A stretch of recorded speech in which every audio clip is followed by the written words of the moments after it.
Hi guys, welcome back to our channel pop up in life में। आज हम लोग जा रहे हैं शिव पुराण सुनने पंडित प्रदीप मिश्रा के द्वारा। और ये रहा वडोदरा एयरपोर्ट और हम पहुंच गए वाघोडिया, जहां पे शिव पुराण हो रहा था।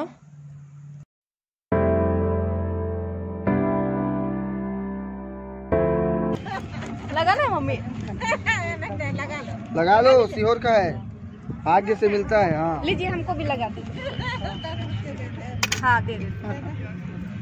सो हम फाइनली पहुंच गए हैं और यहाँ पे आते ही हमें ये भी लगा दिया गया। यहाँ से है जाने का। Very very excited. बहुत ही बड़ा ग्राउंड है, इतना बड़ा ग्राउंड, बहुत अच्छा लग रहा है यहाँ पे आके। ये रहे कैमरामैन। पंडाल से देखकर टकराटक करें और प्रकार से जी सकते हैं। तो मतलब में मोहल्ला जी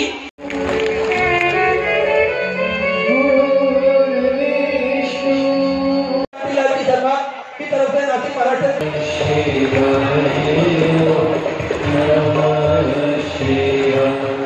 वडोदरा में पहली बार आना हुआ और पहली बार आने के बाद पहले दिन की ही कथा में एक बात कहना चाहूँगा कि वडोदरा की सभ्यता और संस्कृति और संस्कार बहुत अच्छे हैं।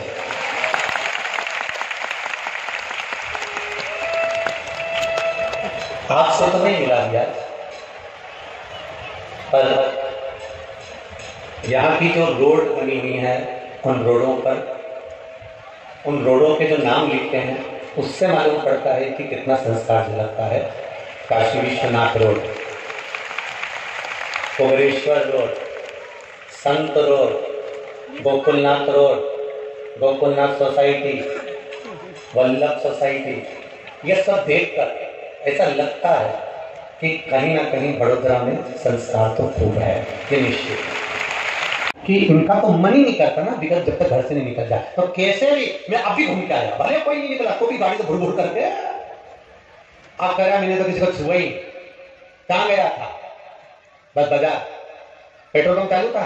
हाँ। पेट्रोल डलवाया? हाँ। मैंने तो किसी को छुआ ही। पेट्रोल डलवाया, डालने वाले ने ढक्कन बंद करा, गाड़ी टच हुई, तूने अंदर बैठा पैसे का लेन देन करा, बोले छुआए तुमने छुआया।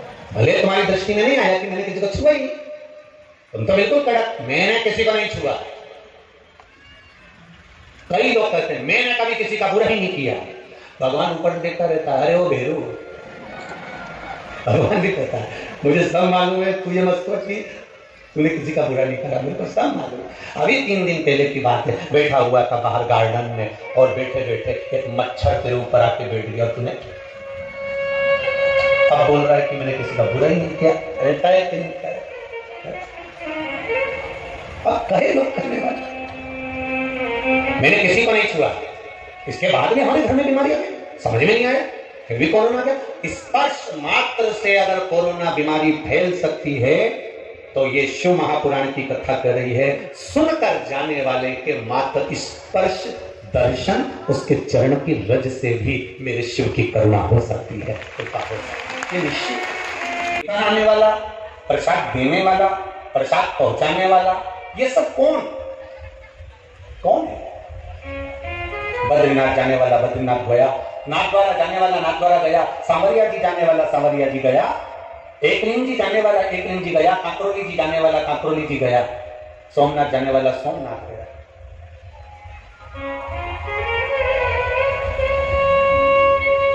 जाने वाला जा और लाकर प्रसाद तुम्हारे हाथ में दिया, उसका सार तत्व तो क्या है? शिव महापुराण की कथा, शिव प्रसाद शिव पुराण की कथा करती है।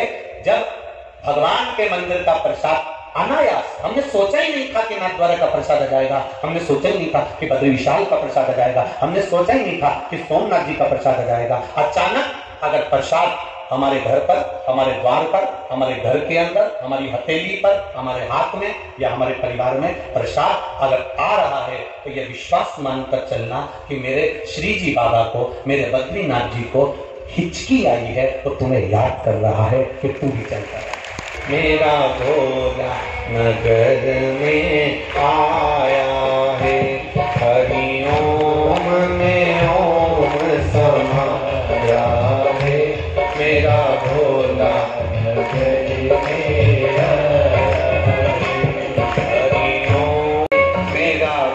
गोकुला नगर में आया है।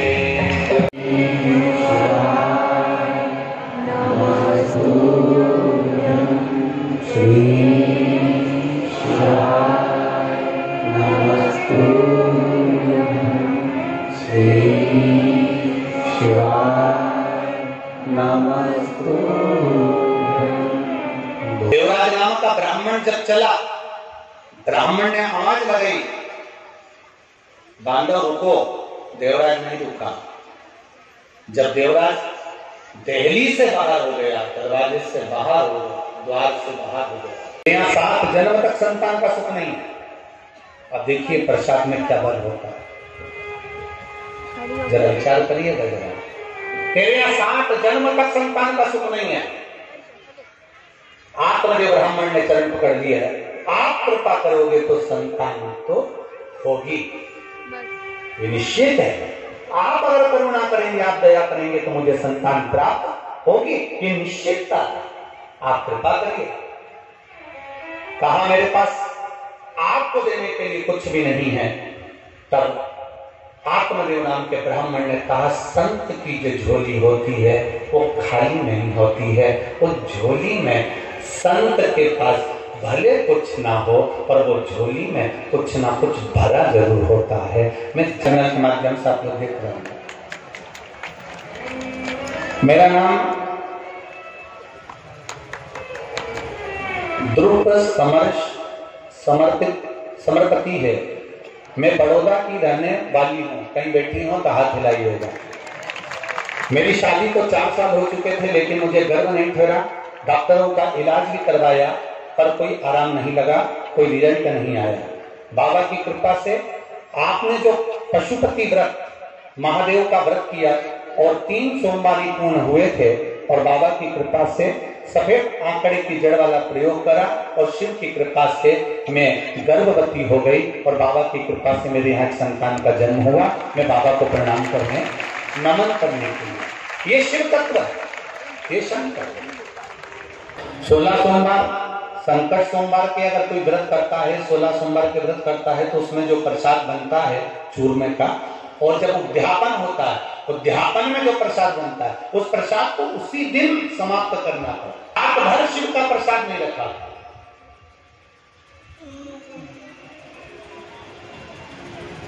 ये अब तो बहुत ज्यादा संख्या में भीड़ होने लगी, इसलिए बेलपत्री व्यासपीठ से देना बांटना बंद कर दो।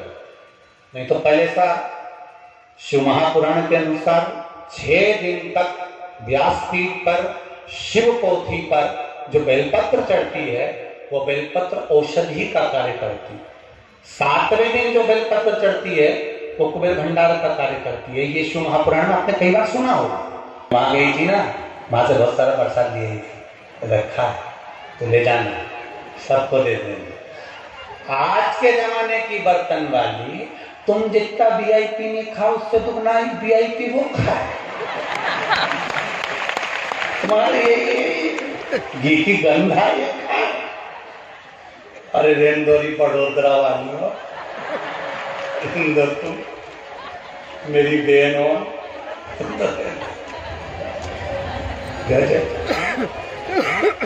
तुमने दिया बर्तन वाली को, बर्तन वाली ने परसा लेकर गई। रास्ते में जाते जाते उसने देखा, ला खा लो। भूख लग रही थी, 2-4 जगह बर्तन मांगा तो उसने लिया मुंह में। भाभी तो बहुत उचक कर भाई का प्रसाद दिया।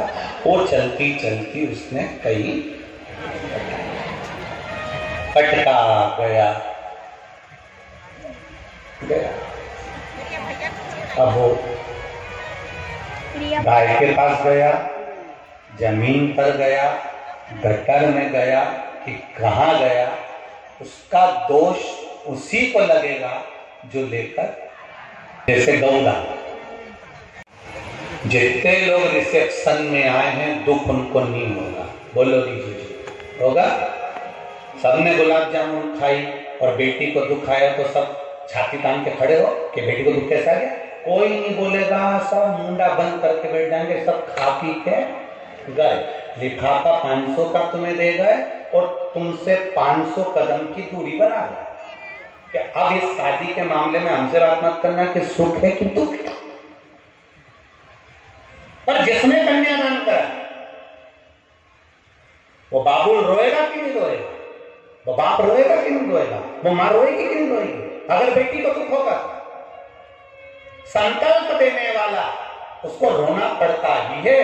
तुमने संकल्प दिया और तुमने दी गाय, और वो गाय अगर दुख पा रही है, वो गाय अगर भूखी है, वो गाय अगर प्यासी है, वो गौ माता अगर कसाई के हाथ कट रही है, तो दुख तुमको भोगना पड़ेगा, नरक तुमको भोगना पड़ेगा। अब तुम कहोगे हमने तो ब्राह्मण को दे दी थी, तो ब्राह्मण को दी तो ब्राह्मण ने क्या तुमसे जाकर कहा था कि मुझे गाय ला कर दो, और ब्राह्मण ने यह कहा था कि वो गाय तुम मुझको देना तो मैं संभाल लूंगा।